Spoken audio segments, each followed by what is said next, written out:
ഒരു കള്ളന് വേണ്ടി കട്ടയെറിഞ്ഞ് കേന്ദ്രസേനയെ കൊലപ്പെടുത്തുവാൻ പോകുന്ന അക്രമി സംഘത്തോടാണ്.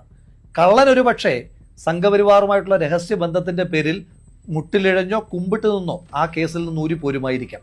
പക്ഷേ കേന്ദ്രസേനയെ കട്ടയെറിഞ്ഞ് കൊലപ്പെടുത്തുവാൻ ശ്രമിച്ച കേസിൽ നിങ്ങൾ ഓരോ അക്രമി സംഘത്തിലെ അംഗങ്ങളും അഴിയെണ്ണുമെന്നുള്ള കാര്യം കട്ടായമാണ്.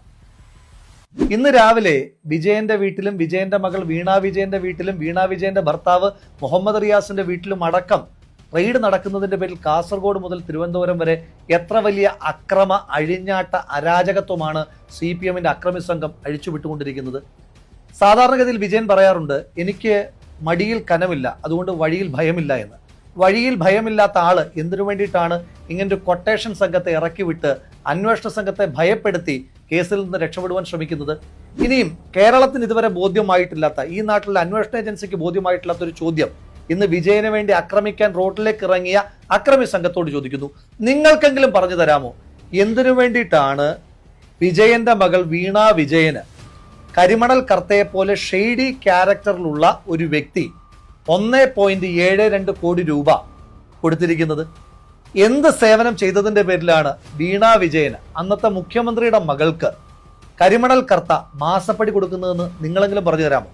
നിങ്ങൾ സമരവുമായി ഇറങ്ങുന്ന ചെറുപ്പക്കാരായിട്ടുള്ള CPM-ന്റെ അക്രമി സംഘത്തിലെ ആളുകളോട് എനിക്ക് സൂചിപ്പിക്കാനായിട്ടുള്ളത്, നിങ്ങൾ ജയിലിൽ കിടക്കും, നിങ്ങളുടെ അമ്മമാർ കണ്ണീര് കുടിക്കും മക്കളെ കുറിച്ചോർത്ത്. പക്ഷേ വിജയൻ അപ്പോഴും സ്വന്തം മക്കളെ വളരെ സേഫായിട്ട് പ്ലേസ് ചെയ്തിട്ടുണ്ട്. മൂത്ത മകനെ വിദേശത്ത് ഒരു കമ്പനിയിൽ വളരെ സുരക്ഷിതമായി വെച്ചിരിക്കുകയാണ്. ഇഷ്ടംപോലെ ശമ്പളവും അതിലേറെ കിമ്പളവും കിട്ടുന്നുണ്ട്. മകൾക്ക് മാസപ്പടി കിട്ടുന്നുണ്ട്. നിങ്ങൾക്കൊക്കെ ജയിലിൽ ഗോതമ്പുണ്ട ഇപ്പോൾ ഇല്ല, ചപ്പാത്തി മാത്രമേ കിട്ടുകയുള്ളൂ എന്നുള്ളൊരു ഓർമ്മ നിങ്ങൾക്കുണ്ടാകണം. വിഷമിക്കുന്നത് നിങ്ങളുടെ കുടുംബമായിരിക്കുമെന്നുള്ള ബോധം ഇങ്ങനെ കട്ടയേറിഞ്ഞ ആളെ കൊല്ലാനായിട്ട് ഇറങ്ങുമ്പോൾ ഉണ്ടാകണം. ഇന്ന് കണ്ട വളരെ ഭീതിജനകമായ ഒരു കാഴ്ചയുണ്ട്. റെയ്ഡ് നടത്തുന്നതിന്റെ പേരിൽ ED സംഘം വാടകയ്ക്ക് എടുത്തിട്ട് വന്നതാണെന്ന് തോന്നുന്നു ഒരു ടാക്സി കാർ. ആ ടാക്സി കാറിന്റെ ചില്ലിലൊക്കെ കട്ടയെറിയുകയാണ്.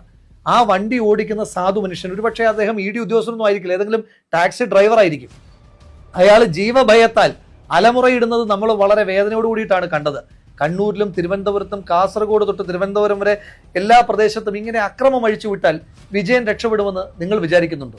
വിജയനെ രക്ഷിക്കണമെന്ന് ആഗ്രഹിക്കുന്ന ആളുകൾ വലിയ വർത്തമാനമൊന്നും പറയാതെ ലളിതമായി പറഞ്ഞാൽ മതി, എന്തിനാണ് കരിമണൽ കർത്ത 1.73 കോടി രൂപ വീണ വിജയന് കൊടുത്തത്? അത് പറഞ്ഞാൽ കേസ് തീർന്നു. കേരളം ഒറ്റക്കെട്ടായിട്ട് ഒരുമിച്ച് വിജയന്റെ കുടുംബത്തോടൊപ്പം നിൽക്കും. ഇതിനെ ഇക്വേറ്റ് ചെയ്യാൻ ഉടനെ രാഹുൽ ഗാന്ധിയുടെ കേസുമായിട്ട് വരികയാണ്. രാഹുൽ ഗാന്ധിയെ ED ചോദ്യം ചെയ്തിട്ടുണ്ട്, ശരിയാ. രോഗബാധിതയായ ശ്രീമതി സോണിയാഗാന്ധിയെ ചോദ്യം ചെയ്തിട്ടുണ്ട്, അതും ശരിയാ. പക്ഷെ അതൊന്നും കരിമണൽ കർത്തയുടെ കയ്യിൽ നിന്ന് മാസപ്പടി കൈക്കൂലി വാങ്ങിയ കേസിലല്ല അവരെ ആരെയും ചോദ്യം ചെയ്തത്. അത് കേന്ദ്ര